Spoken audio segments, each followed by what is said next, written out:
Hi! Aquarium light நம்ம வீட்ல எப்படி செய்றதுன்னு பார்க்கலாம் வாங்க. என் அக்வேரியம் டேங்க் வந்து லென்த்து 3 ஃபீட்டு. அதுக்கு தகுந்த மாரி நம்ம 3 ஃபீட்டுக்கான கிளாஸ் பீஸ் கட் பண்ண வந்துருக்கோம் 2. 3 feet by 4 inch. 8 transparent glass, 4 black colour glass. எடுத்து நம்ம வீட்ல இருக்கிற பழைய டியூப் லைட் இது உள்ள இருக்கிற அந்த எல்இடி ஸ்ட்ரிப் செப்பரேட்டா தனியா எடுத்துட்டு எடுக்கிறோம் பாருங்க. தனியா ஸ்ட்ரிப் அந்த செட்ட அப்படியே தனியா எடுத்துட்டு, இப்போ நம்ம இந்த பிளாக் கிளாஸ் நம்ம எடுத்து வைக்க போறோம். உங்களுக்கு எவ்வளோ வேணுமோ அவ்வளோ மெஷர்மெண்ட் இந்த கனெக்டரை கட் பண்ணி தனியா எடுத்துட்டு, கிளாஸ் லென்த்துக்கு மெஷர்மெண்ட் செக் பண்ணிட்டு, கொஞ்சம் எக்ஸ்ட்ரா இருக்க ஸ்ட்ரிப்பு எல்இடி 4 ஃபீட் வரும். நம்ம கிளாஸ் 3 ஃபீட்டு. நம்ம அந்த 1 ஃபீட்டை கட் பண்ணிடுவோம். எக்ஸ்ட்ரா எல்இடி ஸ்ட்ரிப்பை கட் பண்ணிட்டு, இப்போ இந்த அக்வேரியம் ஒட்டுற சிலிக்கான் குளூவை ஒரு லேயர் நடுவில் அப்ளை பண்ணிட்டு, பாருங்க ஸ்ட்ரைட்டா அப்ளை பண்ணிட்டு,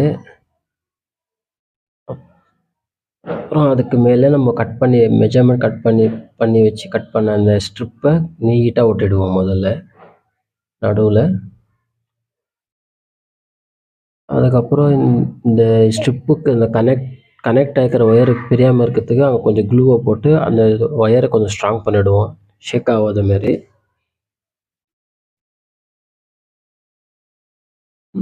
நல்லா ஓட்டிட்டோம். இப்போ நம்ம அடுத்து கிளாஸ் நீட்டாக ஒரு டைம் துடைச்சிட்டு, அப்புறம் ரைட் ரவுண்ட் 4 பக்கமும் மெலிசா ஒரு லேயர்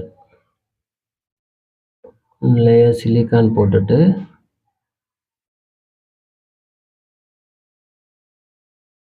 தண்ணி வாட்டர் உள்ளே போகாத மாரி, வாட்டர் ப்ரூஃப் மாதிரி ஆகிறதுக்கு கொஞ்சம் கூட தண்ணி உள்ளே போகக்கூடாது. நீட்டாக நம்ம அப்ளை பண்ணிவிட்டு 1 லேயர்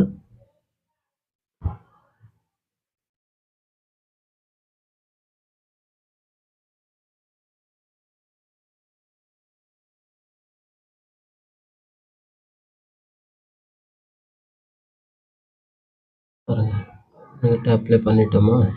இது எனக்கு தோணுனதை நான் பண்ணிகிட்ருக்கேன். இது ரிசல்ட் எப்படி வருது தெரியல, கடைசியில் பார்க்குவோம். இது எனக்கு எக்ஸ்பீரியன்ஸ் தான். இதில் எதனா மிஸ்டேக் எதனா இருந்துச்சுன்னா, எதனா ஐடியா சேஞ்ச் பண்ணுறதா நீங்கள் கமெண்ட்டில் சொல்லுங்கள்.